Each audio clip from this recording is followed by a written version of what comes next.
안녕하세요. 행정심판연구소입니다.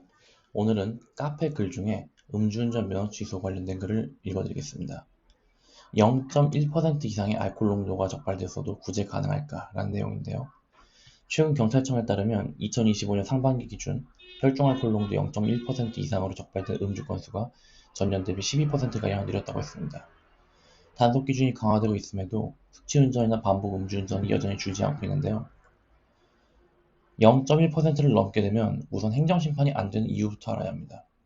0.1%를 초과한 경우 중앙행정심판위원회에서는 대부분 기각으로 결정을 내립니다. 이의지 나올 때문인데 0.1% 이상이 면허 취소가 원칙으로 적용되기 때문입니다. 특히 재범자의 경우 행정심판에서 구제받기가 사실상 어렵습니다.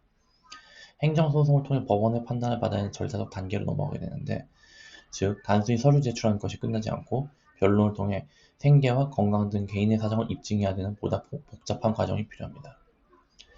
그럼에도 0.1% 이상이라도 완전히 불가능한 건 또 아닙니다.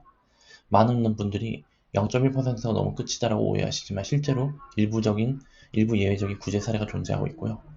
법원은 알코올 수치만으로 기준을 판단하지 않고 상황과 반성, 그리고 가족 부양 사정과 합의 여부 등을 종합적으로 고려합니다. 즉, 예를 들어 0.115가 나왔다고 하더라도 미성년 자녀 부양과 직장 유지 절박함이 인정되어 면허 정지로 변경된 판례가 있습니다. 수치가 높더라도 정상 참작 사유를 얼마나 충실히 입증하느냐가 핵심입니다. 3번. 양형 자료와 서류 결과를 바꿉니다. 법적 구제 가능성을 높이기 위해 양형 자료와 반성문, 탄원서의 체계적인 준비가 필수입니다. 가족 부양 증빙 자료, 재직 증명서, 사업자 등록증, 사회적인 공헌 내역과 봉사활동 내역 등 단순 첨부용이 아니라 진심으로 반성하고 있다는 정황을 보여주는 객관적 증거가 됩니다. 최근 재판부는 단순한 반성문보다 생활여건을 구체적으로 입증한 자료를 더 신뢰한 경향을 보이고 있습니다. 다음으로 실형 가능성과 선처의 분기점. 0.1% 이상이면서 재범이라면 원칙적으로 실형 가능성이 높습니다. 하지만 모든 사건이 구속이나 실형으로 이루어지는 것은 아니고요.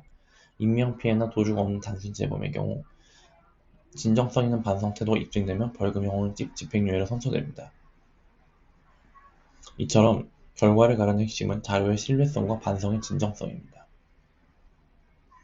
음주운전은 어떤 이유로도 정당화될 수 없지만 면허 취소를 받은 경우라면 절차를 올바르고 이해하고 초기 대응부터 전문가의 조력을 받는 것이 가장 중요합니다. 행정심판연구소에서 실제 사례를 바탕으로 개인들의 사정에 맞는 양형자료 구성과 서류 작성 안내를 도와드리고 있습니다. 오늘도 감사드립니다. 행정심판연구소였습니다.